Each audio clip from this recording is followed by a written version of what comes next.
આકાશવાણી અમદાવાદ વડોદરા પ્રાદેશિક સમાચાર પ્રવેશ અડિયેચા વાંચે છે. ગાંધીનગરમાં આજે યોજાયેલી મંત્રીમંડળની બેઠક પૂર્ણ થઈ છે. ગાંધીનગરના અમારા પ્રતિનિધિ દુર્ગેશ મહેતા જણાવે છે કે આ બેઠકમાં આરોગ્ય વિભાગ દ્વારા PMJAY કાર્ડ અંગે SOP એટલે કે માનક સંચાલન પ્રક્રિયા, મગફળીની ધીમી ખરીદી અંગે સૌરાષ્ટ્રમાંથી ઉઠેલી ફરિયાદો તેમજ સ્થાનિક સ્વરાજ્યની ચૂંટણીઓ અંગે ચર્ચા કરવામાં આવી હતી. ઉપરાંત બેઠકમાં પોલીસે PMJAY કાર્ડના પકડેલા કૌભાંડ, રાજ્યમાં મગફળીના ટેકાના ભાવે ખરીદી અને બજેટ અંગે ચાલી રહેલી વિભાગવાર બેઠકો તેમજ બજેટ સત્ર અંગે સમીક્ષા કરવામાં આવી હતી.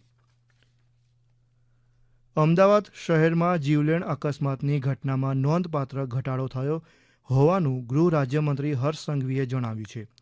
શ્રી સંઘવીએ સોશિયલ મીડિયાના એક સંદેશમાં જાહેર કરેલા આંકડા મુજબ 1 જાન્યુઆરી 2023થી 30 નવેમ્બર 2023 સુધીમાં અમદાવાદમાં 465 જીવલેણ અકસ્માત સર્જાયા હતા, જેમાં 484 લોકોએ જીવ ગુમાવ્યા હતા.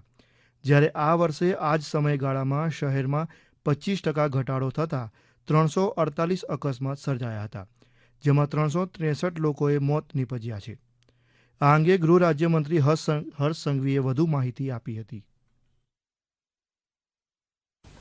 એક્સિડન્ટનો ઘટાડો કરવામાં સફળતા પ્રાપ્ત કરી હોય, 25% જેટલા ફેટલ એટલે કે મૃત્યુ ઓછા થયા હોય તો એ માત્ર ને માત્ર અમદાવાદ શહેર પોલીસ. 120 થી વધારે મૃત્યુ ઓછા થયા કે માત્ર 25% ઘટાડવાથી આપણા મનની અંદર સંતોષ ના થવો જોઈએ. આ ઘટાડો થયો તો એનો મતલબ આપણે સાચી દિશાએ આગળ જઈ રહ્યા છે અને એ દિશા આપણે પકડીને વધુ મજબૂતાઈથી હજી બી કામ કરવાનું છે.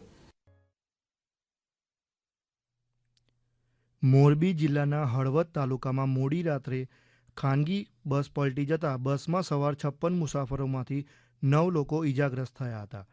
મળેલી માહિતી મુજબ બસ ચાલકે સ્ટીયરિંગ પરથી કાબુ ગુમાવતા આ અકસ્માત સર્જાયો હતો. આ ખાનગી બસ ગાંધીનગરથી કચ્છના માતાના મઢ જઈ રહી હતી તે દરમિયાન મોરબીમાં બસને અકસ્માત નડ્યો હતો. અમદાવાદમાં મેટ્રો ટ્રેનના મુસાફરી કરતા લોકો હવે ઓનલાઈન ટિકિટ બુક કરાવી શકશે. અમદાવાદના અમારા પ્રતિનિધિ જણાવે છે કે Gujarat metro rail corporation limited દ્વારા અમદાવાદ મેટ્રો ઓફિશિયલ નામની મોબાઈલ એપ્લિકેશન શરૂ કરવામાં આવી છે. આ એપ્લિકેશનમાં મુસાફરી માટેની માહિતીથી લઈ ટિકિટ બુકિંગ સહિતની સુવિધા આપવામાં આવી છે. ઉલ્લેખનીય છે કે અત્યારે અમદાવાદ શહેરમાં થલતેજ ગામથી વસ્ત્રાલ ગામ અને વાસણા APMCથી મોટેરા સ્ટેડિયમ અને ગાંધીનગર સેક્ટર 1 સુધી મેટ્રો ટ્રેન સેવા ચાલી રહી છે. ગુજરાત રાજ્ય માર્ગ પરિવહન નિગમ દ્વારા રાજ્ય વેરા નિરીક્ષક વર્ગ 3ની પ્રાથમિક પરીક્ષા આપતા ઉમેદવારો માટે વધારાની બસની સુવિધા કરવામાં આવી છે.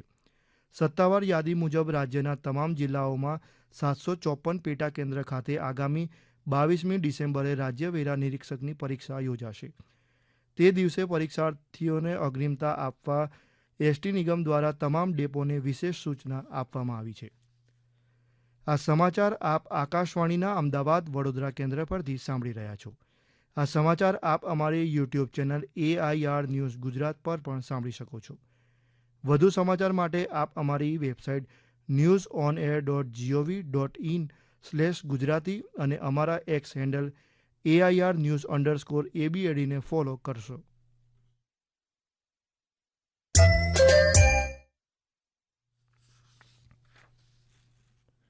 મહેસાણા જિલ્લા આરોગ્ય વિભાગ દ્વારા 35 ગામમાં મળી આવેલા રક્તપિત્તના કેસ અંગે સર્વે હાથ ધરાયો છે. આ માટે આરોગ્ય વિભાગ 108 ટુકડી બનાવી આગામી 24 ડિસેમ્બર સુધી 1,34,000થી વધુ લોકોનો સર્વે હાથ ધરશે. આ ઝુંબેશમાં 28,487 પરિવારોને આવરી લેવાશે. આ પહેલા વિજાપુર તાલુકાના 5 ગામમાં રક્તપિત્તના પોઝિટિવ કેસ મળી આવ્યા હતા. ત્યાંના દર્દીઓની સારવાર શરૂ કરવામાં આવી છે. વલસાડ જિલ્લાની પોલીસે સરહદ પર ચેકપોસ્ટ ઊભી કરી તપાસ હાથ ધરી છે. પોલીસ દમણથી આવતી તમામ ગાડીઓને તપાસ કરી રહી છે. તેમજ નશો કરનારા લોકોને પકડવાની કામગીરી હાથ ધરવામાં આવી હોવાનું સુરતના રેન્જ IG પ્રેમવીર સિંહે જણાવ્યું હતું. આ સાથે જ આકાશવાણીના અમદાવાદ વડોદરા કેન્દ્ર પરથી પ્રાદેશિક સમાચાર પૂરા થયા.